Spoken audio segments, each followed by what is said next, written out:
This episode of skill practice, I'm going to show you how to use envelope tool in CorelDraw. So let's go to the practice.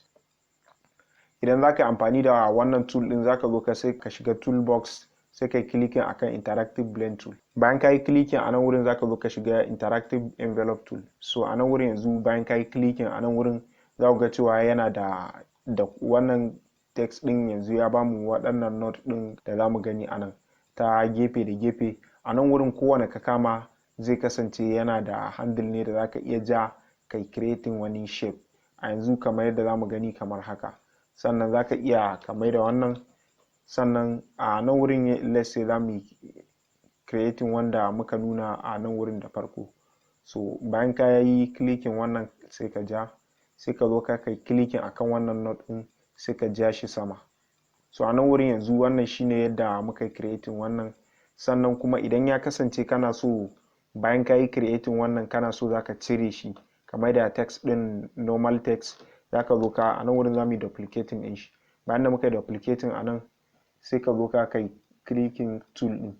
Bayan ka yi clicking tool din a nan wurin sai ka zo a properties bar.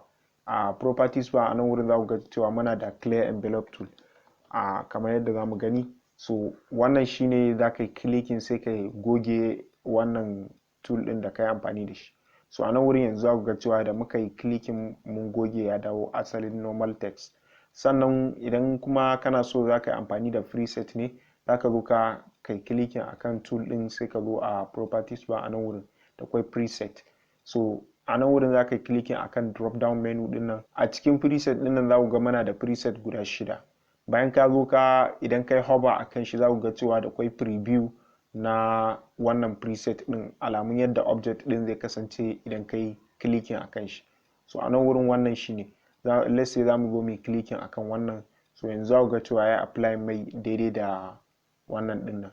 So a nan wurin idan za ka ƙara shi ne ko kuma a ce za ka yi wani abu a nan wurin, so zai kasance kana da daman kai adjusting din shi.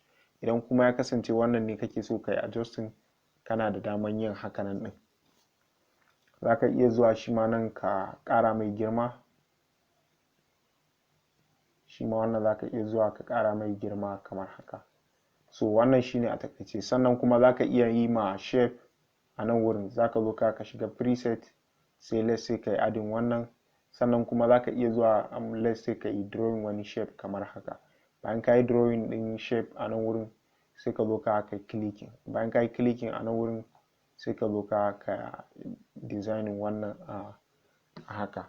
So wannan shine a takaice a game da yadda za ka yi using envelope tool. Sannan a nan wurin yanzu bayan ka gama za ka iya adding mai color a nan wurin kamar yadda muka gani.